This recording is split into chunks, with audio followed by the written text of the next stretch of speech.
Good morning, good afternoon students.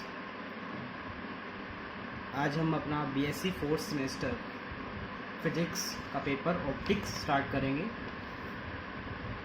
My name is Shri Atul Jain, assistant professor in physics, government college Barwala, Hisar. आज date है 4 मई 2021 और हम fourth semester की अपनी फिजिक्स का पेपर जो है ऑप्टिक्स वो स्टार्ट करते हैं। ठीक है, okay, late us start. The first topic is division of amplitude. Division of amplitude हम सबसे पहले दूसरी यूनिट कवर करेंगे। So students, topic number 1 of unit number 2 is division of amplitude. Division of amplitude. So in this class of interference, the amplitude or intensity of incoming beam is divided into two or more parts by partial reflection and refraction. आप पढ़ चुके हैं what is interference. Interference का मतलब होता है when two rays of light having different amplitude, different intensity, different frequency, different wavelength, when they superimpose on each other, then the resultant wave is formed, and that phenomena is called interference. ठीक है, जब दो light की raise आपस में super impose करती है और जिसके कारण रिजल्टेंट वेव के अंदर एनर्जी का रीडिस्ट्रीब्यूशन होता है, उसे हम बोलते हैं इंटरफेरेंस। मतलब दो ऑप्टिकल रेज का आपस में इंटरफेयर करना। तो डिवीजन ऑफ एम्पलीट्यूड क्या है? एक इंटरफेरेंस का एक पार्ट है। और इस पार्ट में क्या होता है, हमारे पास जो लाइट हमारे पास आ रही है, रेज हमारे पास आ रही है, उसका एम्पलीट्यूड या इंटेंसिटी वो डिवाइड होती है by the method of partial reflection और पार्शियल रिफ्रैक्शन। मतलब परावर्तन एंड अपवर्तन। उसके द्वारा अगर लाइट आपकी लाइट की जो इंटेंसिटी या एम्पलीट्यूड डिवाइड होते हैं तो उस क्लास को हम बोलते हैं डिवीजन ऑफ एम्पलीट्यूड। ठीक है, इसके एग्जांपल्स है thin films, Newton rings experiment and Michelson interferometer. ये जो डिवाइसेस है इसके बारे में चैप्टर के अंदर आप पढ़ेंगे। ठीक है, नेक्स्ट हमारे पास है division of wave front.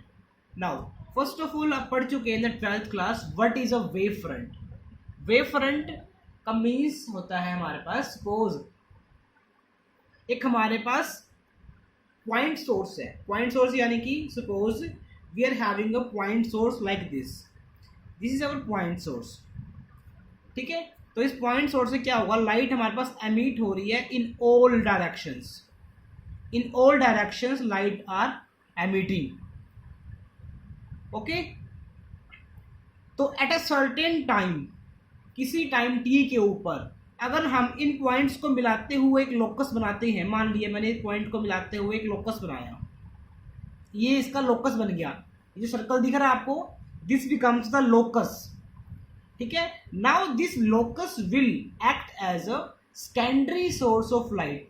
Primary source तो कौन था? ये पिन पॉइंट सोर्स था ये।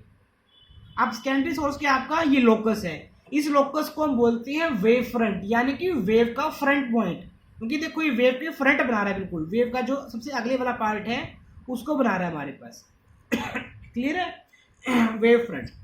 Now in this class of interference, the wave front originating from a common source is divided into two parts by employing mirror, prism और lenses on the path. अब क्या कह रहा है हमारे पास कि मान लिया हमारे पास कोई सोर्स ऑफ लाइट था हमारे पास, उस सोर्स ऑफ लाइट से आपने क्या किया, जो वेव फ्रंट ओरिजिनेट हो रहा है, बाहर निकल रहा है, उस वेव फ्रंट को आपने दो पार्ट में डिवाइड कर दिया। Now you can divide the wave front using a mirror or using a prism or using a lens. ठीक है. Now now the two wavefronts thus separated traverse unequal path and are finally brought together to produce interference pattern. Its example are biprism, Lloyd mirror. Now what happened? जो ये अपने दो wave front produce हुए हमारे पास, now they will travel unequal path, मतलब दोनों मान लेते हैं हमारे पास कि हमें किसी स्क्रीन के ऊपर इनके इंटरफेरेंस को ऑब्टेन करना है. तो क्या होगा, प्रत्येक वेव फ्रंट क्या करेगा अपने अपने पाथ को ट्रैवल करेगा and these path may be equal और मे बी अनइक्वल. तो हम कहेंगे कि ये अपने अपने अनइक्वल पाथ्स को ट्रैवल करेंगे और फाइनली उस पॉइंट के ऊपर जाकर इंटरफेरेंस पैटर्न को प्रोड्यूस करेंगी. ठीक है, तो ये हमारे पास है interference using division of wave front. और इसके एग्जांपल्स क्या आपके, नंबर 1 है using Fresnel's biprism and number 2 Lloyd's mirror. ठीक है, तो इस चैप्टर के अंदर आप ये सारे जो डिवाइसेस है, thin films, Newton rings experiment, Fresnel biprism and Lloyd mirror को स्टडी करेंगे. ठीक है, नेक्स्ट अगर हम बात करते हैं, next topic is our Young's double slit experiment. Young's double slit experiment. तो let's start.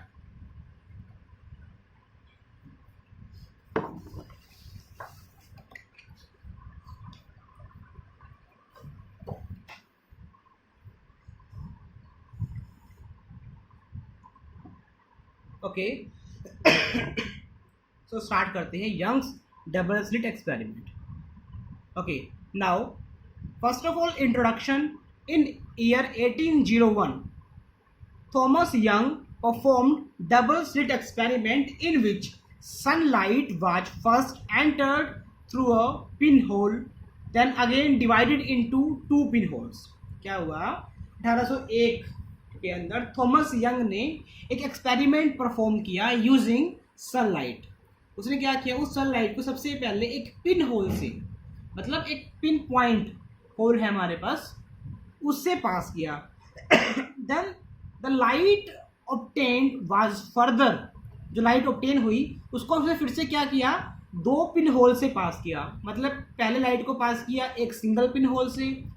The light obtained is again passed through two pin holes. Now obviously बात है, अब दो पिन होल्स है हमारे पास, तो दोनों पिन होल्स से हमारे पास अलग अलग वेवफ्रंट बाहर निकलेंगे. ठीक है, दोनों वेवफ्रंट से दोनों पिन होल से अलग अलग वेव फ्रंट बाहर निकलेंगे. ठीक है, और जो ये जो वेव फ्रंट है finally brought to superimpose on each other, finally made to superimpose on each other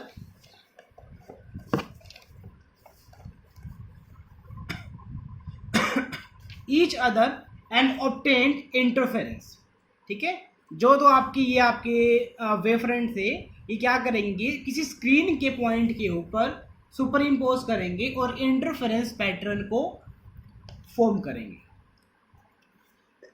now this experiment was named Young's double slit experiment. और इस एक्सपेरिमेंट को ही हमने यंग्स का डबल स्लिट एक्सपेरिमेंट बोला. Now यहाँ पर जो डबल स्लिट है और जो हमारे पास टू पिन होल्स है, दे आर एनालगस, मतलब सेम से है. जो वर्क दो पिन होल्स करते हैं और जो वर्क जो दो स्लिट्स करते हैं वो वर्क सेम ही होता है. तो इसलिए हमने इसको यंग्स डबल स्लिट एक्सपेरिमेंट बोला गया. ठीक है, बिकॉज क्योंकि in the coming future the pin holes was replaced by slits. ठीक है, मॉडिफाइड किया गया इसको आगे जा करके, पिन होल्स की जगह पर हमने क्या यूज़ किए थे, स्लिट्स यूज़ किए थे. आगे बढ़ते हैं, नेक्स्ट बात करते हैं डायग्राम की.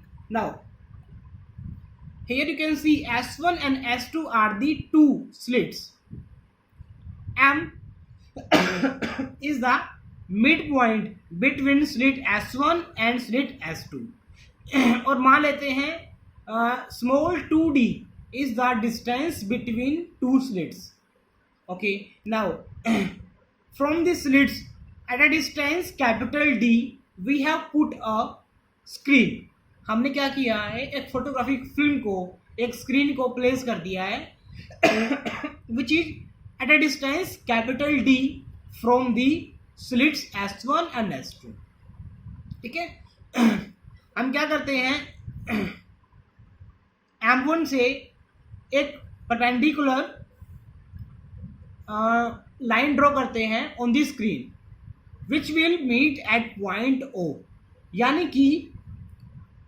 यानी कि जैसे कि capital M is the mid point of S1 and S2, similarly capital O is the mid point which is along the point M and mid point of the screen. मतलब कहने का ये है कि S1 से जो रे निकलती है और जो O पे मीट करेगी, और S2 से जो रे निकलेगी और O पे मीट करेगी, उन दोनों में कोई पाथ डिफरेंस नहीं होगा. यानी कि जो डिस्टेंस S1O है और जो डिस्टेंस S2O है वो क्या बराबर है. इसलिए बोलते हैं कि आपका जो पॉइंट O है वो क्या मिड पॉइंट है. Okay, now let us suppose that the distance between S1 and point P is R1. Let the distance between S2 and P is R2. Clear है. और जहां पर P हमारे पास वो पॉइंट है स्क्रीन का जहां पर हमें इंटरफेरेंस पैटर्न को ऑब्टेन करना है. ठीक है, अब ये मान लेते हैं कि जो पॉइंट P है वो पॉइंट O से y डिस्टेंस पर सिचुएटेड है. ठीक है, distance between O and P is y. Okay, now it is clear that S1 और S2 में जो डिस्टेंस कितनी है 2D है हमारे पास, और M क्या है, इनका मिड पॉइंट है. Then MS1 would be equal to MS2 and that would be equal to small d, because ये दोनों क्या है 2D है, तो सिंगल क्या हो जाएगा स्मॉल d. तो क्लियरली अगर हम ऑब्जर्व करें MS2 is equal to say we draw a line here in this way.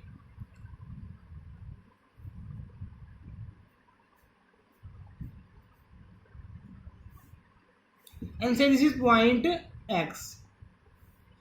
Then clearly MS2 would be equal to OX, would be equal to small d, would be equal to small d. I hope आपको diagram समझ में आ गया है. Now what we need to do, जो रे S1 से निकली है और जो रे S2 से निकली है वो आपस में सुपर इम्पोज करेगी. कहाँ सुपर इम्पोज करेगी? On the point P on the screen. और यहाँ पर हमें क्या मिलेगा, इंटरफेरेंस पैटर्न मिलेगा, जिसके रिजल्टेंट में हमें क्या मिलेगा, फ्रिंजेस ऑब्टेन्ड होंगे. ओके, अब स्टार्ट करते हैं इस एक्सपेरिमेंट को. Now the construction and working of the Young's double slit experiment. Construction and working. Okay,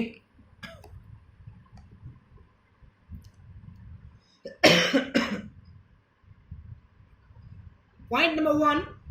In above figure, S1 and S2 are two narrow slits illuminated by a monochromatic light source. Monochromatic light source.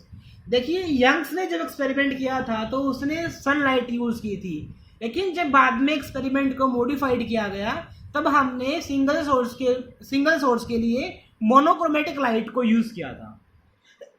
Monochromatic light यानी कि which is having a single value of wavelength, उसे बोलते हैं monochromatic light. तो point number 1 में क्या बोल रहा है ये, कि जो हमारे पास स्लिट S1 और S2 है वो दो नैरो स्लिट है और उसको हमने इल्यूमिनेट किया है, उनको हमने लाइट प्रोवाइड की है by using a monochromatic light source.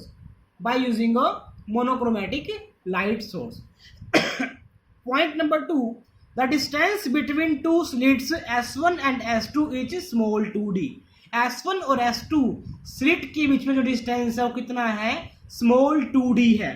ये बता चुका हूँ, स्मॉल 2D हमारे पास क्या डिस्टेंस है S1 और S2 के बीच का. आगे की बात करते हैं. Point number 3, the two waves superimposed on each other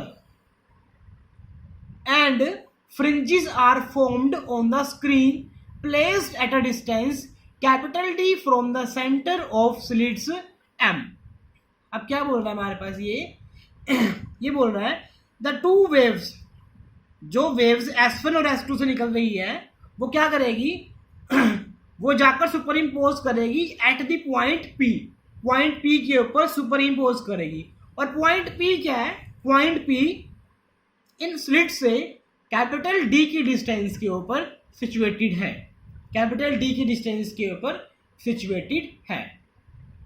next हमारे पास है point number 4, consider at a point P on the screen which is at a distance small y from point O। हमने मान लिया पॉइंट P क्या है, जो point P figure में है वो क्या है, पॉइंट O से स्मॉल y की डिस्टेंस के ऊपर सिचुएटेड है। The two rays S1P and S2P meet at point P। ठीक है, जो रेज हमारे पास S1P और S2P है वो फाइनली कहाँ मीट करती है? एट पॉइंट P, जहां पर हमें स्क्रीन के ऊपर इंटरफेरेंस पैटर्न ऑब्टेन होता है, प्रोड्यूस होता है। ठीक है अगर बात करते हैं अब इसके मैथमेटिक्स की, तो mathematically first of all we will calculate the path difference between S1P and S2P। हम क्या करेंगे, S1P और S2P के बीच में पाथ डिफरेंस प्रोड्यूस करेंगे। नाउ ये तो है आपका S1P जिसको हमने शो किया R1 के द्वारा, और ये हमारे पास है S2P जिसको हमने शो किया R2 के द्वारा, और पाथ डिफरेंस को हमने शो किया है by the symbol delta. Then delta would be equal to S2P minus S1P। इसको हमने नाम दिया इक्वेशन नंबर 1 का। आगे मूव करते हैं।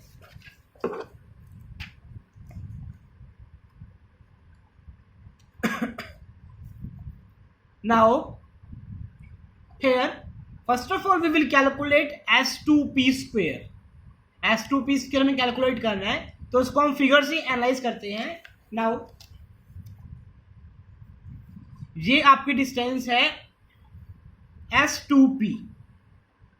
नाउ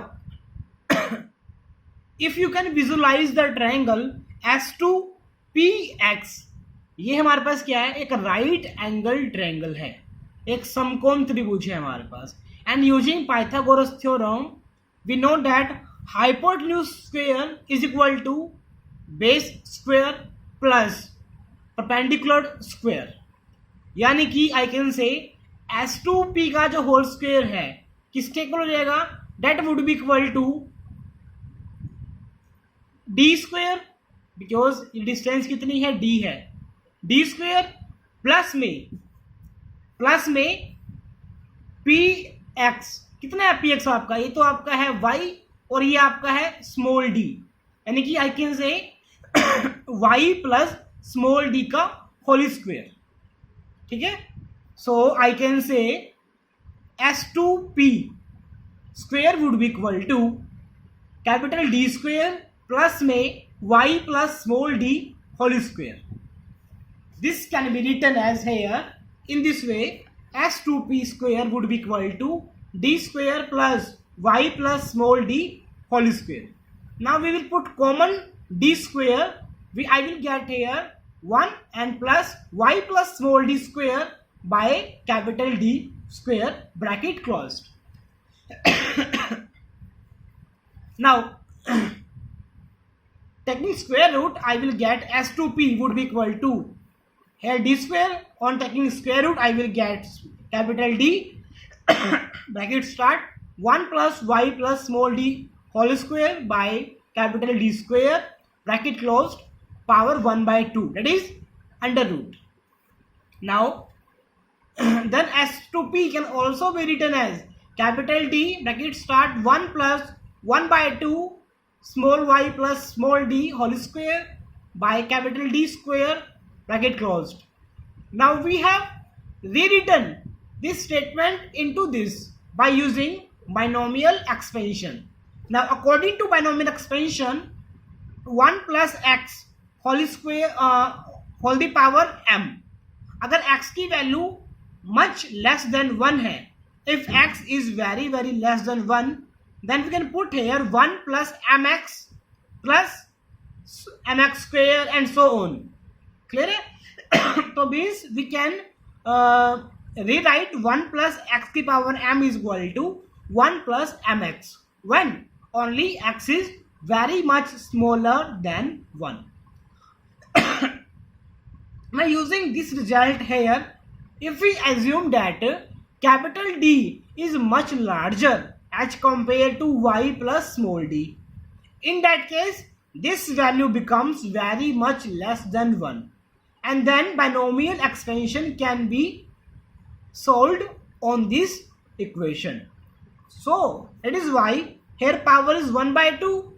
So power आपकी यहाँ पर आगे आ गई थी, so power becomes in the coefficient. So power 1 by 2, and this statement is as it is. Okay.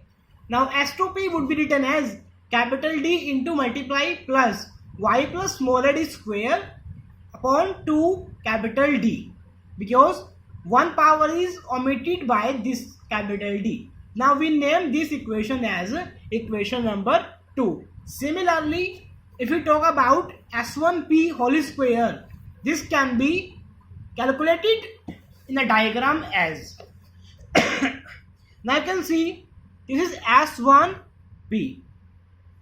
Now if we try to form the triangle S1P x1, you can see the triangle S1P x1. This is again a right angled triangle and using Pythagoras theorem, hypotenuse square would be equal to base square plus perpendicular square. So I can say S1P square would be equal to d square plus में this one का square. And what is now Px1? Px1 can be written as PO minus x1O. PO कितना है हमारे पास? Capital Y है, और x1O कितना आपका? Small d है. Small d, you can C from here small d. ठीक है ना? x1O would be equal to s1m, which is small d. So I can say that S1P square would be equal to capital D square plus y minus small d whole square. So I can say that S1P square would be equal to capital D square plus y minus small d whole square. It implies S1P would be equal to capital D bracket start 1 plus y minus d whole square by capital D square bracket closed 1 by 2, means under root. So again using same procedure as we did in case of S2P, I will say that S1P would be equal to d plus y minus small d whole square by 2 into capital D. ठीक है? सो हमने calculate कर ली value किसकी? S2P की भी और S1P की भी. Now using equation number 2 and 3, we can calculate the value of path difference. Path difference is equal to S2P minus S1P. Now put the value of S2P and S1P. I will get delta is equal to d plus y plus small d whole square by 2d minus of d plus y minus d whole square by 2d.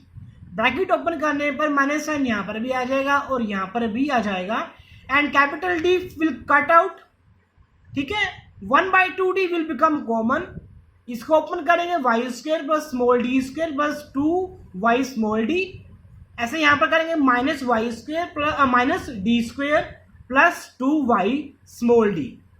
Now on solving I will get delta is equal to 2y small d by में capital D. इसको हम नाम देते हैं equation number 4 का. So finally we have calculated the value of path difference. अब हम बात करते हैं फ्रिंजेस की, bright fringe and dark fringe. Now let us start fringes formation. So as we all know that the position of bright fringe is given by when the value of path difference is equal to n lambda, means path difference is integral multiple of lambda. Now how it came, इसके बारे में मैं आपको बताऊंगा lecture के बाद, एक बार पहले ये देख लीजिए. Delta is equal to n lambda ensure for the bright fringes, जहां पर n हमारे पास क्या है, इंटीजर है जो स्टार्ट करते हैं 1 से, 1 2 3 एंड सो ऑन हमारे पास. So as we know delta is equal to what, 2yd upon capital D, so would be equal to n lambda. I can say small y would be equal to n lambda capital D by में 2 small d. ठीक है. Now clearly y is a function of n, so I can replace y by yn. So I can also say yn would be equal to n lambda capital D by small 2d. Here n is equal to 1 2 3. Now here n represent the order of fringes. Fringes के order को दर्शाता है आपका जो ये small n है. Similarly अगर हम बात करते हैं for the dark fringes, I will say that dark fringes are obtained when the path difference between two light rays would be half integral multiple of lambda. अगर दो रेज के बीच में जो पाथ डिफरेंस है वो लैम्डा के half integral multiple के equal है, तब मैं कहूंगा कि मुझे डार्क फ्रिंजेस ऑब्टेन होंगे. डार्क फ्रिंजेस ऑब्टेन होंगे. अगेन इसका जो रीजन है मैं लेक्चर के बाद आपको बताऊंगा. अगेन यहाँ पर n क्या आपका एक इंटीजर है जो स्टार्ट होता है 1 2 एंड 3 से. ना put the value of delta again 2y small d upon capital D would be equal to this term. So I can calculate the value of y या फिर yn. yn would be equal to 2n minus 1 by में 2 lambda into में capital D by में 2 small d. ठीक है. तो cross multiply करने पर मैंने वैल्यू कैलकुलेट कर ली है yn की. ठीक है. तो ये तो इंश्योर करता है किसकी पोजीशन, किसकी ब्राइट फ्रिंजेस की, और ये इंश्योर करता है पोजीशन किसकी, डार्क फ्रिंजेस की. Now you can calculate the different position of bright and dark fringes by putting the value of n 1 2 3 and so on. ठीक है. Last term is the fringe width. Now what is the fringe width? It is defined as the distance between two consecutive bright and dark fringes and denoted by beta. ठीक है. किन्हीं भी दो consecutive bright या फिर consecutive dark fringes के बीच की distance को हम बोलते हैं fringe width, और इसको हम बीटा दिखाते हैं. मतलब किन्हीं भी दो बिल्कुल एक दूसरे के अलोंग आस पड़ोस के ब्राइट फ्रिंज हो या डार्क फ्रिंज हो, उनके बीच की दूरी को हम बोलते हैं फ्रिंज विड्थ. तो अगर हम कैलकुलेट करना चाहें इसका फॉर्मूला क्या बनेगा, beta would be equal to yn plus 1 minus yn. ठीक है. पहले हम निकालते हैं फॉर ब्राइट फ्रिंजेस के लिए. ब्राइट फ्रिंज के यहाँ पे क्या हो जाएगा, बीटा आपका हो जाएगा yn प्लस 1 माइनस yn. तो वुड बी इक्वल टू, अगर पुट करते हैं n plus 1, I will get n plus 1 lambda capital D by small d by 2 small d minus yn के लिए क्या आ जाएगा, n lambda d by 2 small d. तो लैम्डा d बाय 2d आपका कॉमन आ गया, n प्लस 1 माइनस 1 कट गया, आपका क्या बच गया, ये बच गया आपका सॉरी यहाँ पर आपका n आएगा ये. So you will get here lambda capital D by 2 small d. ठीक है. ऐसा अगर हम बात करते हैं for the next dark fringes के लिए, now put the value of yn plus 1, I will get here 2n plus 1 minus 1 by 2 lambda capital D by 2 small d. For yn I will get minus 2n minus 1 by 2 lambda capital D by 2 small d. Now again taking common lambda capital D by 2d, I will get here 2n plus 2. यहाँ से आया minus 1 minus 2n and plus 1 बटे में क्या आपका 2 है हमारे पास. 2n cut गया आपका, 1 कट गया आपस में, you will get 2 by 2 1. So similarly I will get here lambda capital D by 2 small d. So you can see here that the value of fringe width is same if you calculate for bright fringes or dark fringes. The value is beta is equal to lambda capital D by 2 small d. ठीक है. So I can also show it by diagram, say that these are the fringes.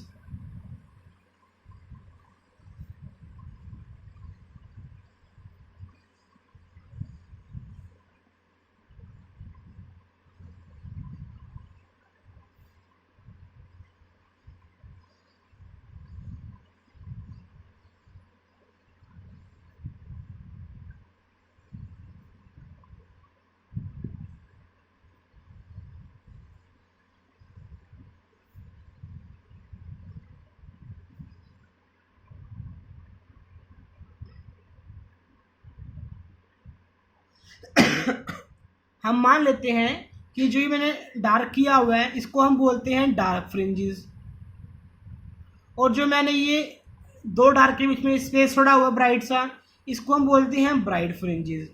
तो यहाँ पर हम fringe width किसको show करेंगे, हम क्या करते हैं, हमने किन्हीं भी दो डार्क फ्रिंजेस के सेंटर पॉइंट से डिस्टेंस मेजर कर ली है, मतलब कंसेक्यूटिव डार्क फ्रिंजेस के सेंटर से हमने क्या कर लिया है, डिस्टेंस मेजर कर ली है। इसको हम नाम देते हैं कि इसका बीटा का, दिस इज कॉल्ड बीटा। ठीक है, similarly you can also calculate the mid point of two consecutive bright fringes, this is also called beta. I hope आपको समझ में आ गया होगा what is the fringe width and how we can calculate fringe width. Last में जो हमारा ये टॉपिक कंप्लीट हो चुका है, बट जो लास्ट थिंग जो बता रहा था आपको मैं कि वो जो डार्क फ्रिंजेस है, ब्राइट फ्रिंजेस है, उसके लिए हमने डेल्टा को कैसे कैलकुलेट किया था वो देख लेते हैं एक बार। नाउ वी नो डैट हमारे पास ब्राइट फ्रिंज कब बनते हैं, ब्राइट फ्रिंज हमारे पास तब बनेंगे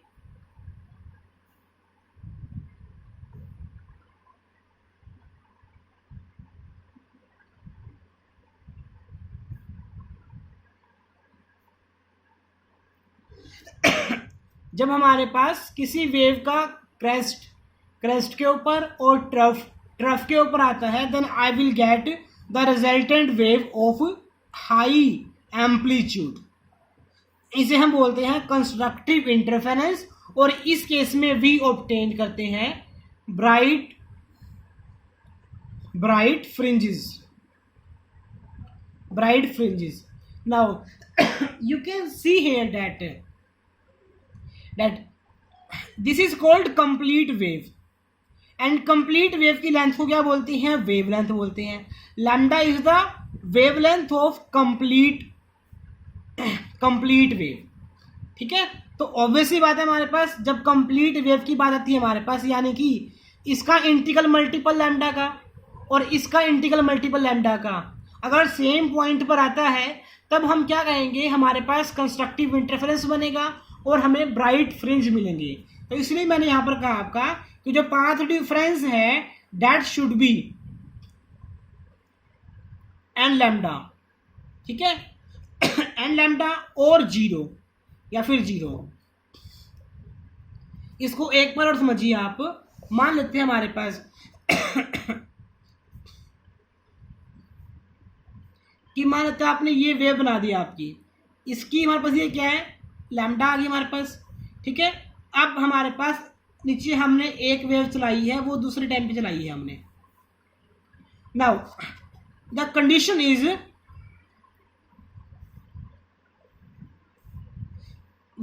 इज कि हमारे पास ब्राइट फ्रिंज कब बनेगा, जब हमारे पास क्रेस्ट के ऊपर आए और ट्रफ के ऊपर आए। ठीक है, यानी कि अगर मैं आपकी वेव स्टार्ट करता हूं इस तरीके से, ये 1 है और ये 2 है। नाउ इसका तो लैम्डा है हमारे पास और इसका हमारे पास क्या है, ये लैम्डा प्लस में lambda, that is 2 lambda, which is again a integral multiple of lambda. ठीक है, तो यानी कि हमें कंडीशन सेटिस्फाई क्या करनी होती है, क्रेस्ट के ऊपर और ट्रफ के ऊपर, और उसका केवल एक ही तरीका है हमारे पास जब हमारे पास लैम्डा की इंटीग्रल वैल्यू हमारे पास हो। तो इसलिए बोलते हैं ब्राइट फ्रिंज के लिए path difference should be n lambda, क्योंकि देख पा रहे हैं आप इन दोनों के बीच में पाथ डिफरेंस क्या होगा, इसका पाथ लेंथ क्या है 2 लैम्डा, इसका पाथ लेंथ कितना है लैम्डा, कितना बन गया आपका लैम्डा, यानी कि सिंपली 1 into लैम्डा, और 1 क्या आपका एक इंटीजर है। तो आई होप आपको समझ में आ गया होगा कि ब्राइट फ्रिंज के लिए पाथ डिफरेंस का इंटीग्रल मल्टीपल होना क्यों जरूरी है लैम्डा की। ठीक है, ऐसे अगर हम बात करते हैं इसके लिए इन द सेम वे, अगर हम बात करते हैं इसके लिए for the dark fringe, we know that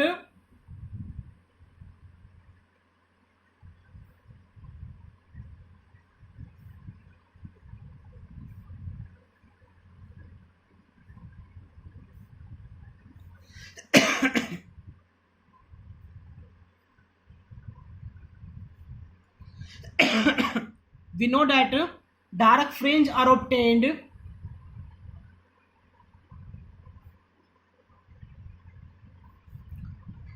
when the crest of one wave superimposed with the trough of other wave and trough of first wave superimposed with the crest of second wave.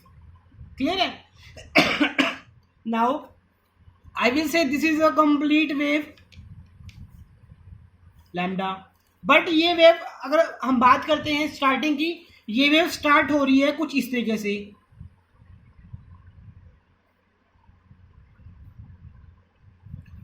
ठीक है। अगर इस wave को complete करूं मैं तो wave आपकी start हो रही है यहाँ पर, तो यानी कि इस वेव की लेंथ कितनी होगी हमारे पास, ये तो होगी आपकी कितनी lambda, and this becomes lambda by 2, यानी कि 3 लैम्डा बाय 2।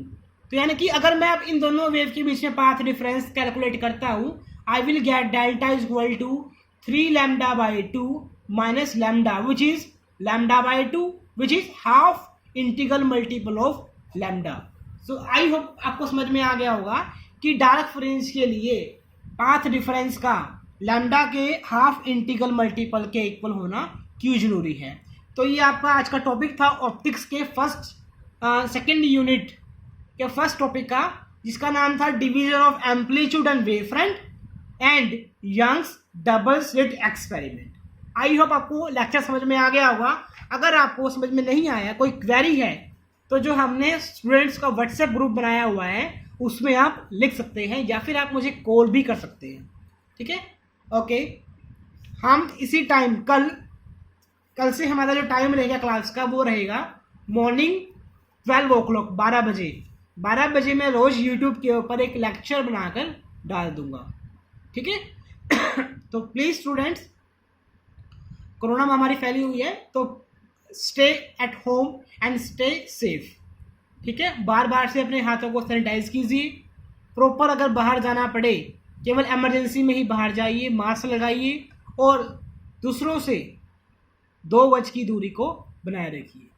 Thank you.